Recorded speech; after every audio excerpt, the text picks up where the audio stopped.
Coming up in today's episode. Didn't know what I were doing.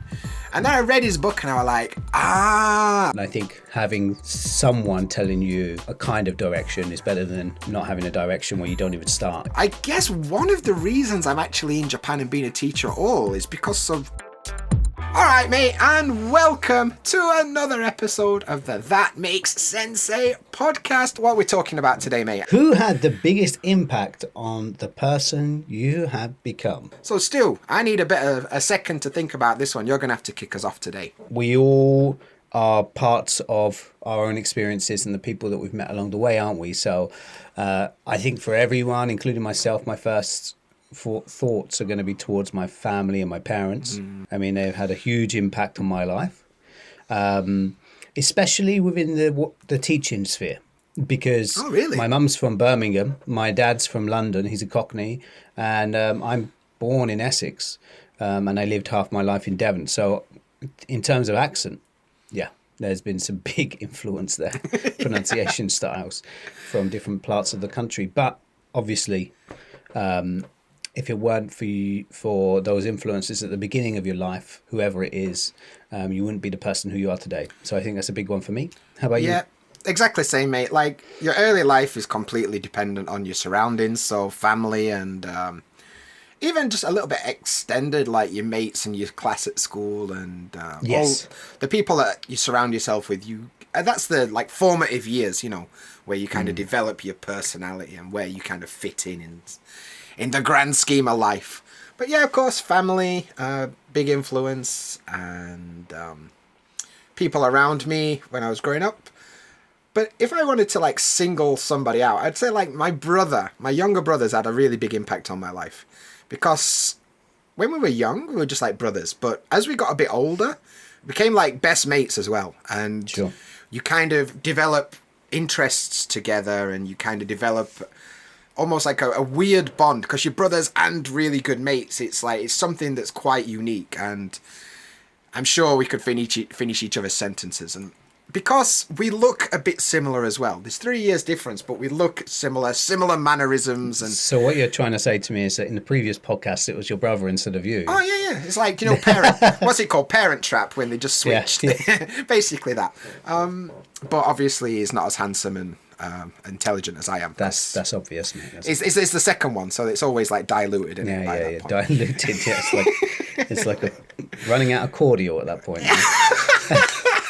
Cordial. That's got a great vocab list. That is probably very British. I should. Yeah, it is. It definitely is. That's probably going to need a better explanation, but that's what the vocab list is for. So if you don't understand, make sure you get it. So my brother, big influence on my life, but that's kind of the most safe answer. It's kind of boring though, isn't it? Let's be real. We can go deeper into this, I think. What I'd love to know is, were there any celebrities who affected your life at a younger period? You're probably not going to be surprised based on discussions we've had in previous podcasts, but Rick Mail played a huge influence in my life. Randomly, when I was probably about 7 or 8 years old, I think my dad let me watch Bottom on TV.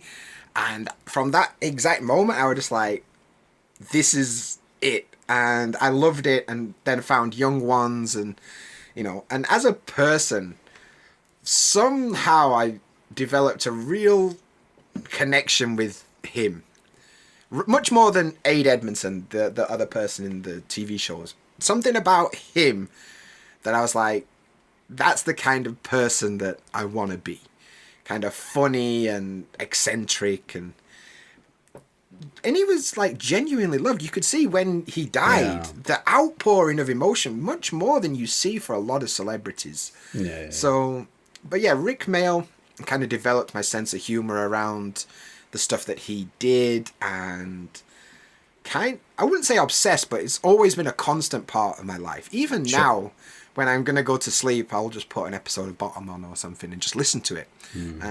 So for me, Rick Mail, 100% in terms of sense of humor and kind of attitude towards life. What about you? What kind of famous people are we talking about? Yeah, I drew towards comedy as well, similar to you. So I felt there were a few different people who were of interest for me. When I was young, it sounds like we both were up past the watershed. Yeah, for sure. Yeah. And for me, when I was a young'un, young'un. When I was a young'un, my parents showed me loads of old school comedies. It could range from like Some Others Do Have great. Only Fools and Horses, classic. you know. But I was always drawn to Rowan Atkinson because I just find him just entertaining, you know, especially his demeanor outside of being the characters that he is. You know, it's just completely different. So. And I have huge respect for Rowan Atkinson as well. Growing up, when I'm talking like 6, 7 years old, I loved Mr. Bean. And, used to get the VHS tapes and different coloured VHS, like the blue one or the green one. And I remember he used to do like a little introduction to the VHS, like, this is the green video or whatever he used to do. And I loved Mr. Bean. I used to watch it all the time.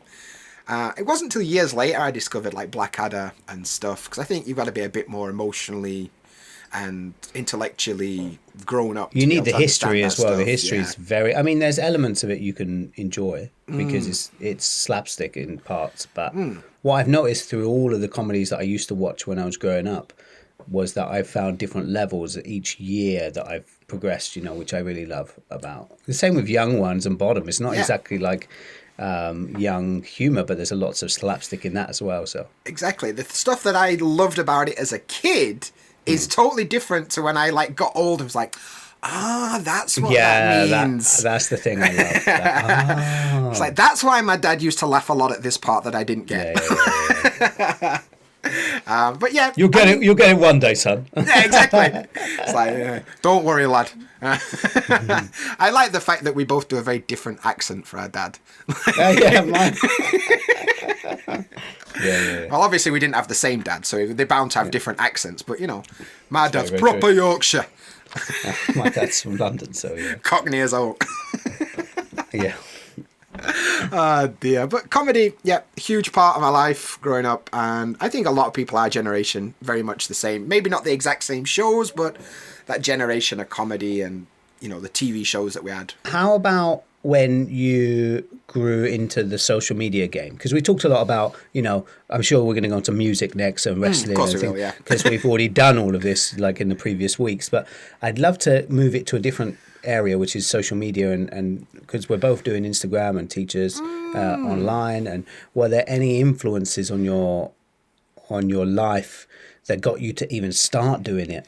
Okay, this process of sharing media for free, because it's a lot of work behind the scenes that people don't see. Who were your go-to people for like, I really like this style, or this person really made me think about getting into it, or this kind of thing? So that's a good question, actually, because I guess one of the reasons I'm actually in Japan and being a teacher at all is because of Chris Broad. I'm sure you know who he is. For those not interested in Japanese life, Chris Broad is a very, very popular British YouTuber in Japan who makes content about Japan. And his content is fantastic. And he seems like such an amicable person. And when I kind of saw his content when I was still in England, that's kind of what generated an interest in Japan for me. And I liked the approach and his sense of humor and the way he kind of made his content. And that's what made me, when I came to Japan, that's what made me like pick up the camera and be like, okay, I want to make a video about this, because I'd seen him do it. And yes, I guess it's Chris Broad's fault is what I'm saying, that I'm doing this. You're playing the blame game, are you? Yeah, it's Chris Broad's fault. So he played a bit of an influence in that part of it. But then when I got more serious about content creation, I looked at some of the more popular YouTubers, if you like. Peter McKinnon is one that I like. He's a Canadian guy that is like a photographer, but then he like went full time on YouTube, and his story is quite interesting, and he just seems like a nice guy, and is really, the aesthetics and the production is really high quality, so he's nice. He's kind of like not Gary V. What's the famous guy? Casey Neistat. Yeah, Casey Neistat. Who's doing like the daily vlog stuff, but with a higher production level, I guess. So Peter McKinnon seems like a really nice bloke. So yeah, he's another one. How about you? Me, I mean, I would say that seeing just a guy making videos in their room, like abroad in Japan did when I was moving over.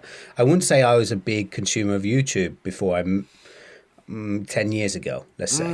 Before 10 years ago, it'd still be like TV or what my friends were talking about or whatever, that kind of thing.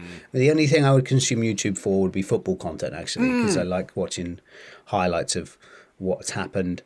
But when it came to moving to Japan, I had to research a lot.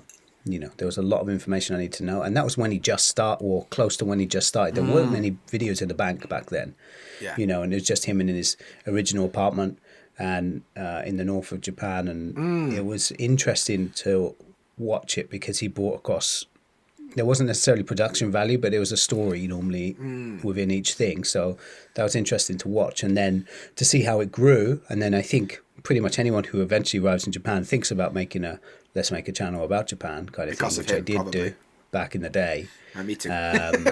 Yeah. And it was eye-opening for the process. And then off of that, when I started thinking more business side of things, I've already, in the past, a long time ago, I've been a manager of a hotel. I've helped various businesses do very well within their industries and turn them around. But I never thought about online as being a business thing until I watched Gary Vee. Gary Vee, yeah, he's a big one for me as well. Gary Vaynerchuk, he was a very big influence, I would say, on frequency of production, not worrying about perfection and things. And I think having someone telling you a kind of direction is better than not having a direction where you don't even start, so. For sure. I mean, like when I first started getting into it, before I even knew you, like, because we talk about that kind of stuff a lot behind the scenes, but I got his book, is it How to Crush It Using Social Media, that one. And because I kind of had an idea, like, oh, I'll show up, I'll post a picture and I'll do this other thing, and people come flocking. And like, I'd been on Instagram 6 months and got 200 followers because I didn't know what I were doing. And then I read his book and I was like, okay, that makes a lot of sense. And I mean, you have to take everything with a pinch of salt because you can't just copy and paste somebody else's formula for success onto yourself. But you can take the lessons that they're teaching and you can kind of incorporate it into your own thing and find your own version of what somebody else is doing, which I think is important. But he seems like a funny guy as well. Not just like, he's very opinionated. He's very, okay, this is what we're going to do. And we're going to put 60 pieces of content out every day. And, his whole thing. And that's who he is. But you don't have to love every single thing about a person to respect what they do and learn from him, right? That's no, because for me, the reason why I love his style is because he's not a businessman, like in the traditional sense. Yeah, he obviously is. His mind is incredible in terms of social media and building businesses and things like this, and I love that. But his persona, the way he carries himself, is very different to what you'd expect to find, especially when the market is flooded with how-to tips and this kind of thing. It's really marketing techniques. So for sure. And I like the fact that he's like, guess what? I've got this opinion that maybe you're not going to like, but too bad. Or maybe he's quite happy to like swear and not really give a shit about what other people think about him, which is a really good quality to have if you're online. Because if you're going to do what we're doing and you're going to put yourself out there on the internet, you better develop some thick skin, because people are going to say some nasty shit to you, and if you take any of it too seriously, you're going to give up so quick. Even like, we're trying to help people learn English, right? It's not like we're reinventing the wheel. We're not doing anything controversial, and still some of the stuff we get, you'd think that I'd went round to that person's house and slapped the kid. Like the kind of vitriol reaction that you get to some things. Like, I only said aluminium, not aluminum. Like, why are you so mad? But some people are, and if you get offended by that, it's not going to work. So Gary Vee is very much an advocate of like, look, this is what I think. Like it, don't like it, I don't care. Obviously, that takes time to make that mindset. There's still times now when I'm like, I really want to, have a word with that person who's just written a comment. It may have just been like a segment, a small thing in the day, but to you, it can make some kind of impression. But I think generally over time you begin to realize it doesn't matter. They want the reaction. Usually the reason that they're saying this stuff is they want a reaction for whatever reason. And if you give it them, you're just going to feed the cycle. So, just rise above it. Somebody said something bad. Yeah, you'll forget about it in a couple of hours. Don't worry about it. It is what it is. Do you remember that one from previous sessions? It is what it is. This is educational now. We're recapping, reviewing. Ooh, like a real lesson. Yeah. It's like we're teachers, It's crazy thought. Yeah, that's a nice discussion, mate. I really enjoyed it. No as always. So let's get to the housekeeping stuff before we move on. Vocabulary sheet. I always bang on about it, but it's free. It's free. What are you waiting for? Go down to the comments. Give it a go. It's there. Click the link. Put your email. You'll get it. Every episode, new vocabulary sheet. You can improve your vocabulary just by listening to this podcast. What more could you ask for, mate? And Stu, what else can they do? They can come find us on Patreon. Support the podcast. We're doing this out of our own kind hearts, and because we like talking to each other and we thought we should record it. So, but there's actually great stuff on there for you. For example, the transcript for this episode, where whenever we talk nonsense, you can at least find out exactly what nonsense we're trying to say. And the good thing about the transcript is it's not really edited. It is exactly what we say.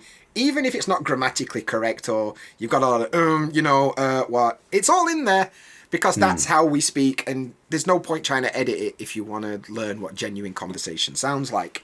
So, 100%. Yeah, good stuff. And one last request, if you're enjoying this, if you're on YouTube, press that little thumbs up button and subscribe and all that stuff. If you are listening on Spotify or Google Podcasts or whatever, leave a rating. It's the best way to help other people find us. Give us a like. Be our friend. Yeah, like friends. Just an out of context joke. Okay, yes. Yeah. Thank you very much for joining, guys. Great to see you again. See you next time. Ciao, ciao. Ciao. Hey, that's mine.